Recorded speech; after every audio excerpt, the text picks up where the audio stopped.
Plus app, free for iPhone and Android devices. Bill Blaine, strategist at Mint Partners in London. He's joining us from their trading floor this morning. Thanks for joining us, Bill, and good morning. I don't know about you, but my nature is to get a little anxious when things seem to be just going up and up and up. Where do you see this market headed? Well, I think it's going to be a very interesting December. Although it is traditionally, as you say, a good month for stocks, I think this time is going to be slightly different.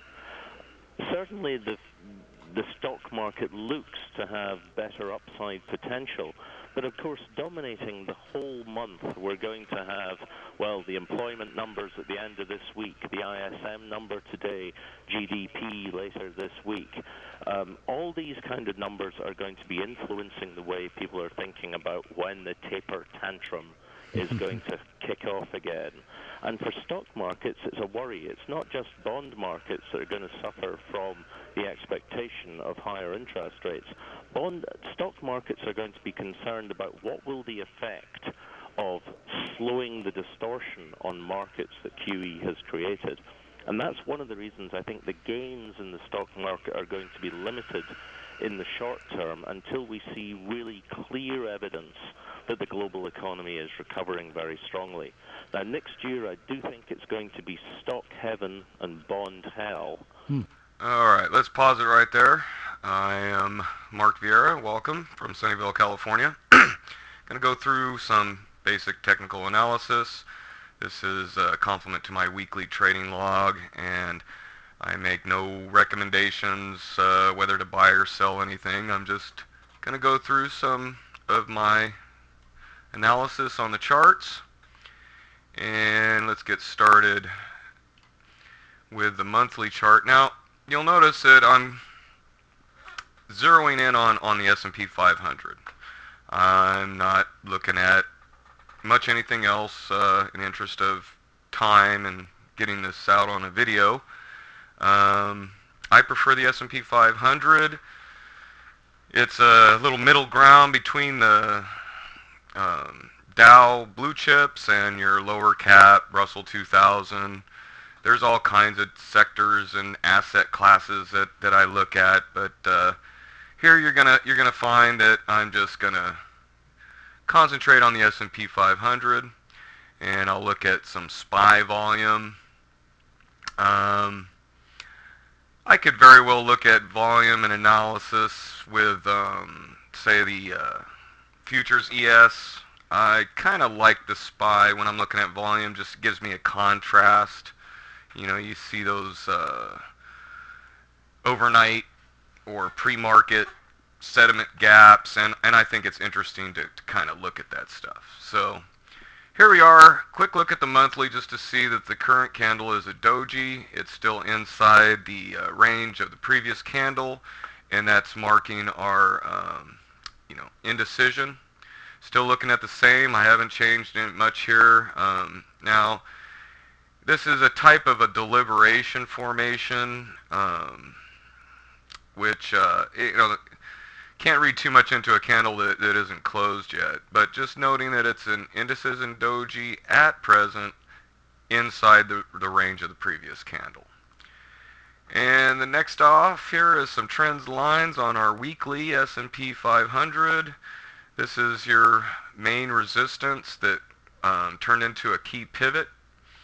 Also, this is kind of a loose freehand pivot that I've drawn in, some support, and I'm going to zero in closer look here so that we can see what's going on. Now, interesting, these three candles here.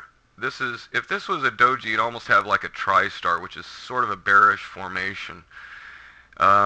This was a hanging man candle, this green candle here that I'm pointing at. And we keep tempting this, and I keep moving this up to this trend line. This 1815 marker would be a new trading range pivot. This is kind of a dragonfly. If the body was up at the top, it would be a dragonfly, which isn't saying much. Dragonfly is kind of a near random One thing that I am noting is that this is a kind of engulfing this previous candle. Not by much, but it is engulfing a tad. So what I'm reading from this is this higher range of prices is a stumbling block. So we'll have to kind of see what's going to go on this week. I think my confidence levels, last week I was pretty certain there was going to be some downside, and if we get into the daily charts, we'll see there was some downside, and then we had that huge move Friday. But my confidence is pretty neutral, I would say. I'm haven't changed much of my analysis from last week, if you caught last week's video. Fib extension, this leg, and we drop back down. So here's our numbers, our 100% move here, and the same as last week, we hit this, $161 level is a tremendous move. That would be parabolic move, and parabolic is telling of an inevitable pullback. You want to see, I'll get into it later, but you want to see a lot of some consolidation, stomping down a base level, and then moving up is healthier for the bullish scenario. I think parabolic isn't a good thing in terms of continuing the bullish move upward. So there's a retracement. I can see, support, 50% retracement would see major support. I don't know if we're going to see that this week. Let's move on to daily charts here. Just basic resistance and support line drawn, and that freehand pivot that I kind of move around. I find it kind of interesting when I move that pivot around. I see different bullish above, bearish below type of setups there. Now here's what happened this week. We had this move downward. Now I could make a case either way. This could be considered a type of upthrust if we were looking more at the longer term charts to see, we'll see what happens this week. Longer term charts will tell us about the potential for an upthrust and volume. And I'm going to get into volume here in a minute. I think a better chart, let's go to this one here. This is where this blue dash line is pretty much a key pivot marking these two highs where we rolled above and below. That's typical of a pivot, and now we're poking our head above that. So we'll see what happens in terms of, will we hold ground above that pivot or not. And I'm going to get into some chart patterns, support resistances. Here's our regression. This is interesting, this Andrews pitchfork. This center is a key pivot, and we're still below that. So we're more or less in the lower part of the trading range still, if you're looking at the Andrews pitchfork. And our moving averages, yeah, we had a 5-day cross below, so that's telling us what we already know. We had some bearish activity in the week, and Friday we just popped right above, prices above all three of these averages. Did manage to get a little bit below the 20-day moving average, and then quickly moved above it. A little look at all three of our rising averages, our 200-day, everything's rising. That's bullish. Charts are bullish right now. Can't deny this very bullish daily candle on Friday. Fib extension, let's keep going. Here's Ichiban's candle oscillator is still in oversold territory. It's kind of a fun little study to look at. Here we go, chart patterns. I have two chart pattern worksheets to look at. This one, it's getting a bit cloudy, so I'm showing you that we did break down below this rising wedge. As stated, is eventually, you're gonna see a move out of that, and a rising wedge is speaking to the parabolic, and parabolic usually ends up in a pullback, and that's what we had, small pullback. Now I'm just trying to clean things up here a little bit, show that we have a rounding top situation. This is an interesting long-legged, it's a hammer eye cross doji, and consequently we had some bullish activity after that. It's not a real reliable candle, but now if I did some candle blending, I might make a piercing pattern out of that. But one thing I'm looking at is I could say that this could be an ABC and a measured move down, okay, or not. What else do I have here? Or the whole thing. This could be an ABC, of course, in the whole upward movement to the market. Just showing the rising wedge here. Here's our head and shoulders pattern could be valid. I would say if it starts getting up to this head area, then that would negate the head and shoulders. We could have a right shoulder forming here. Of course, I'm not even going to put measurements to this unless we break the neckline. That would be your confirmation, and that would validate the pattern. And same thing here with we have a double bottom. You measure between the peak and the valley, but I'm going to reserve measurements. This would be our confirmation area. If we broke above that, then that would validate the double bottom pattern. Pattern targets. Here we go. This is what I like the most, is volume. And this tells us, it shows, is there strength in the move down and weakness in the move up. This is how I can gauge the sentiment, the candle, with volume spread analysis. And let's go, this is a 3-month daily. Point of control, of course, this is where most of the shares are changing hands. I've got a volume study in here, a little MACD, and I have just a basic oscillator. So a few main points in here is, from the previous video, I was expecting some volume activity increasing where this arrow is. Of course, we can see that it's grown a bit. And as I was mentioning, this is a pivot, a volume pivot, and we gapped above that. That was right where we gapped on Friday, over that high volume node where this yellow dash is. This right here, from this high to this high, this is a very key pivot. Price is just below that, so this is going to be an important spot to watch.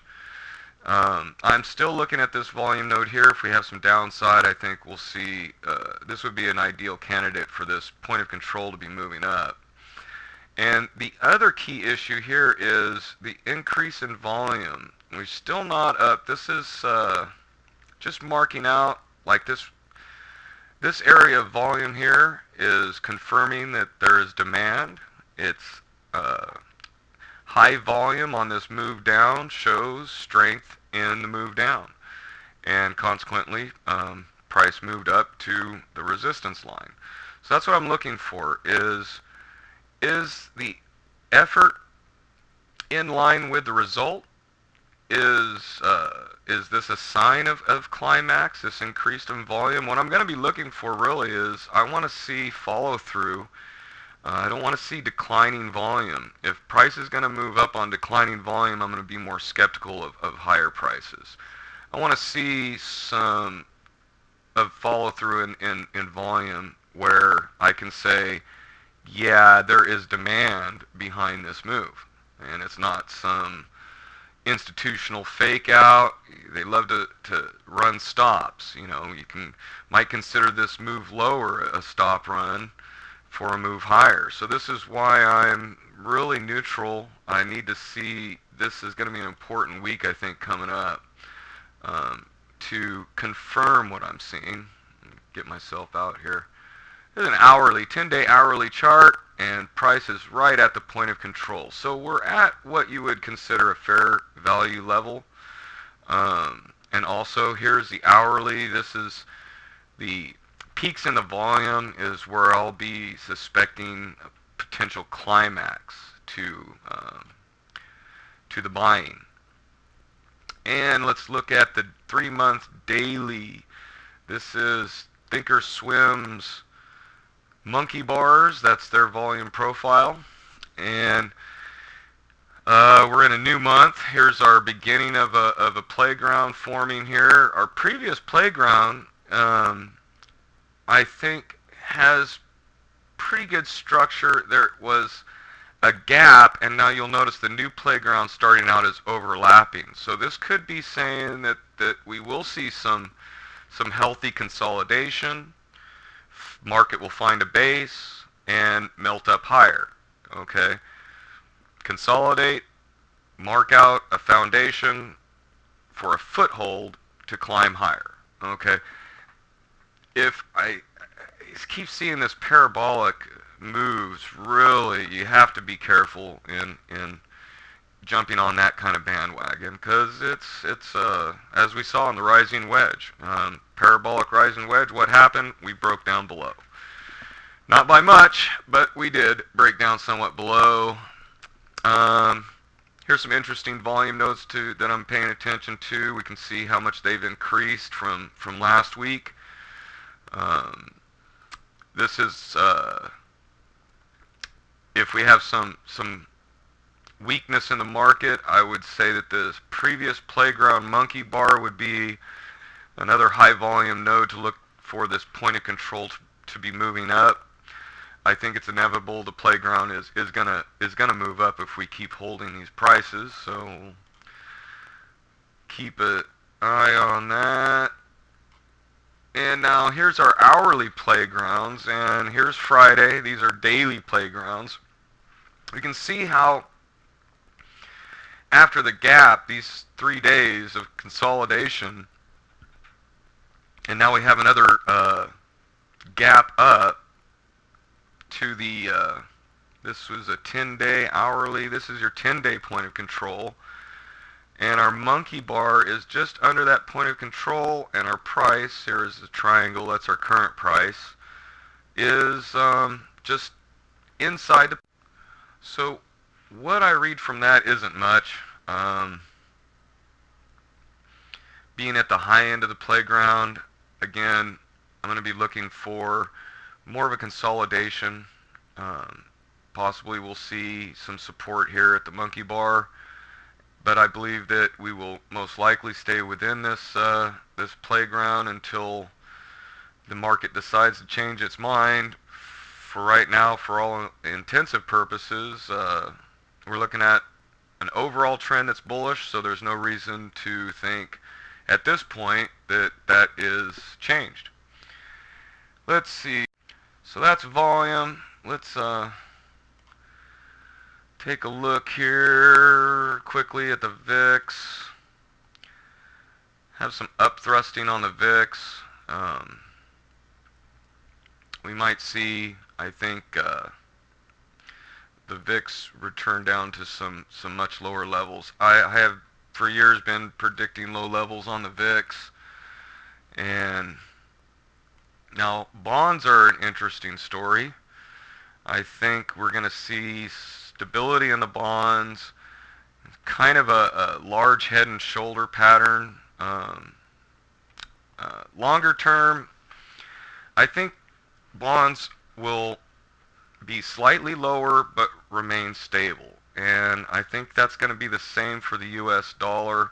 I think bonds are going to get hit more than the US dollar. I think fundamentally speaking, with the Fed and the tapering and the less demand interest in bonds, we'll probably see weaker bonds than the dollar. The dollar seems to be the buck stops here. Your best place to park money is the U.S. dollar so far, and that kind of explains how resilient the dollar has been over the years. It's just amazing to me. So this head and shoulders, I don't know how much, if we do break the neckline, we could see, I don't think it would go equidistance, but we'll see. We'll see how it works out. I do see some bullish divergence here. We've got a higher lows on our oscillator with these lower lows. So I would say we might see a return to the point of control on bonds. And one of the reasons I base that on, and one of the singular events here I see, is this in the 30-year yield. This is quite amazing, this upthrust. And what this saying is this extreme move higher in yield is enticing investors away from stocks, saying, hey, I can get this much yield in something considered much safer, despite the anticipated less demand in bonds from eventual Fed tapering and whatnot. Yeah, we'll see. Here's the U.S. dollar. I'm seeing a curious volume spike here on this move lower. So right at the point of control, again, I think the dollar's just going to keep doing what it's been doing, and that's been remaining stable. Not too high, not too low. Demand always kicks in at lower U.S. dollar prices. Here is the euro, and we're seeing some strength. Further price moves up to this head and shoulder, I think, is going to negate the whole idea of the head and shoulder. And I'm not too sure how much further price can move up on the euro, but I'm glad. I want to see an increase, and this is a potential for a trade here, and I might just start shorting the euro. That's it. That's all I got for charts. Again, to conclude this, I am very neutral. You never know, of course, even with technical analysis gives you a slight edge, but you never know for sure. And I'm just less sure this week. We'll see. I'm going to be paying attention to volume. Volume is going to be telling me if this is legitimate demand in the market, or if it's just a tactic to take out some stops on the upper end. And that's all I got. Here's HotStockMarket.com. This is where you can find my trading log that I'm currently working on right now. Also want to throw a mention out there to subreddit StockMarket on Reddit. It's a great place to find information. Got an educational section, lots of groups, all kinds of information out there if you want to learn more about what I'm talking about. And check out my log. You'll see I'll elaborate more on my thoughts on the fundamental this and that and the other, on the tapering tantrum. In any case, that's a video. Check out HotStockMarket.com, and I'll see you on the boards.